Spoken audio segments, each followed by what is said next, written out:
Hari ini saya mengajak Anda bersama-sama belajar di Hosea pasal yang ke-10. Sebelum kita membahas ayat demi ayat, izinkan saya menceritakan sebuah pengalaman sederhana. Beberapa waktu yang lalu saya bertemu dengan seorang teman dan kami ngobrol, dan teman saya menceritakan tentang masalah yang sedang dihadapinya di dalam pekerjaan. Teman saya ini memiliki dealer motor, dan kemudian dia menceritakan tentang banyak hal yang dilakukan oleh sales atau tenaga penjualnya. Dia begitu marah. Kenapa dia marah? Karena dia melihat seperti ini, bahwa salesnya ini sudah difasilitasi dengan kendaraan dari perusahaan, mendapat gaji dari perusahaan, tetapi ketika sales ini keluar menjual, ketemu dengan konsumen, maka yang ditawarkan bukan motor daripada dealer teman saya, tetapi yang dia jual justru motor dari dealer sebelah, yang tentu saja mungkin mereknya berbeda. Ketika teman saya mengetahui akan hal ini, Anda bisa bayangkan betapa marahnya dia. Sebab apa? Dia yang menggaji, dia yang memfasilitasi. Dan sales ini tentu saja bekerja di rentang waktu yang mana dia harusnya bekerja untuk perusahaan, bekerja untuk dealer teman saya ini. Tetapi dia mengambil keuntungan sendiri dengan cara menjual produk sebelah, menjual daripada toko yang sebetulnya menjadi kompetitor daripada punya teman saya ini. Ketika terbongkar, tentu saja wajar kalau teman saya marah. Dan saya rasa kalau Anda mendengar dari apa yang saya ceritakan, tentu saja Anda pun kalau berada dalam posisi menjadi seperti teman saya, Anda pun akan marah. Ini orang kebangetan. Dia makan daripada perusahaannya, dia bekerja di waktu di mana harusnya untuk perusahaannya dapat fasilitas dari perusahaannya, tetapi yang dipasarkan, yang dijual justru produk dari kompetitornya. Sungguh kebangetan. Maka saya rasa Anda bisa membayangkan betapa marahnya Tuhan ketika bangsa Israel melakukan hal yang mirip seperti itu. Mari kita sama-sama baca di ayat yang pertama di Hosea pasal 10. Israel adalah pohon anggur yang riap tumbuhnya, yang menghasilkan buah. Di titik ini kita tahu bahwa Israel menghasilkan buah karena Tuhan memberkati, karena Tuhan campur tangan, karena Tuhan yang membuatnya berhasil. Lalu berikutnya, makin banyak buahnya, makin banyak dibuatnya mezbah-mezbah. Pertanyaannya, mezbah-mezbah untuk Tuhan ataukah mezbah-mezbah untuk dewa asing? Maka kita sekarang tahu jawabannya. Makin baik tanahnya, makin baik dibuatnya tugu-tugu berhala.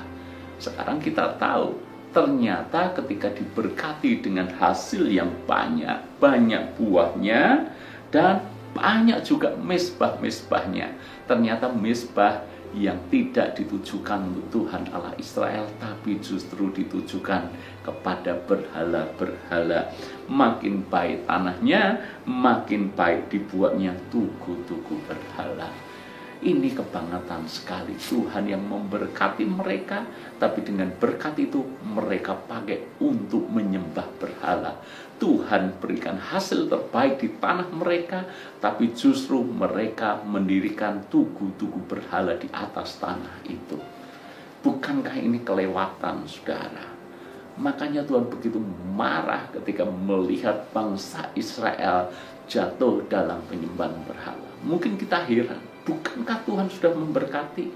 Lalu kenapa mereka justru menyembah dewa-dewa asing, menyembah berhala?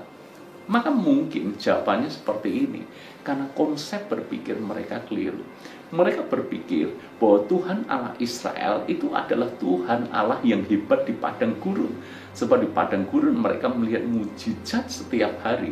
Namun begitu mereka masuk ke tanah Kanaan, mereka mencari dewa mana yang bisa memberikan hasil maksimal.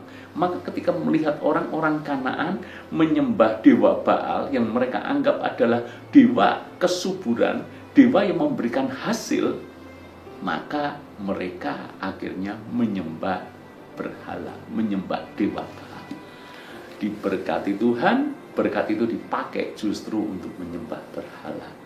Tuhan sangat marah. Kita pun yang mendengar juga sangat marah. Kok bisa seperti ini? Tapi saudara-saudara, tahukah bahwa kadangkala kita juga melakukan hal yang sama? Tuhan memberkati kita, tapi berapa sering kita menyalahgunakan berkat itu? Tuhan memberkati kita, tujuannya adalah supaya kita bisa menikmati berkat itu, tentu saja dalam ketentuan, dalam ketetapan firman Tuhan. Tapi bagaimana yang terjadi ketika kita memakai berkat itu justru untuk berbuat dosa? Tuhan berkati kita, berkat kita pakai untuk berbuat dosa. Tuhan berkati kita lebih banyak, makin banyak kita berbuat dosa. Maka Tuhan bisa menjadi sangat marah, dan Tuhan bisa menyetop berkat itu atas kita. Maka kalau kita membaca ayat yang kedua, hati mereka licik, sekarang mereka harus menanggung akibat daripada kesalahannya. Dia akan menghancurkan mezbah-mezbah mereka, akan meruntuhkan tugu-tugu berhala mereka. Tentu saja Tuhan tidak bisa dipermainkan terus-menerus. Tuhan mengingatkan, Tuhan menegur dengan keras. Tapi ketika mereka terus mengeraskan hati, Tuhan bisa menyetop berkat itu, dan Tuhan menghancurkan mereka bersama dengan dewa-dewa mereka. Persis seperti yang dilakukan teman saya. Ketika teman saya mengetahui bahwa tenaga penjualnya yang dia gaji, yang mendapat fasilitas dari dia, ternyata menjual produk sebelah, maka teman saya tentu saja memperkarakan akan hal ini. Jangan sampai hal yang sama menimpa hidup kita. Tuhan sudah memberkati kita, mestinya berkat itu kita gunakan dengan penuh tanggung jawab.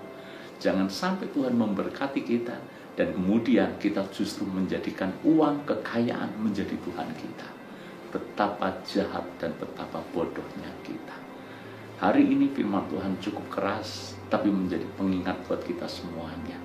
Bagaimanapun Tuhan satu-satunya sumber berkat buat kita, jangan menyalahgunakan berkat itu untuk kita berbuat dosa atau menjadi penyembah-penyembah Mamon. Tuhan berkati.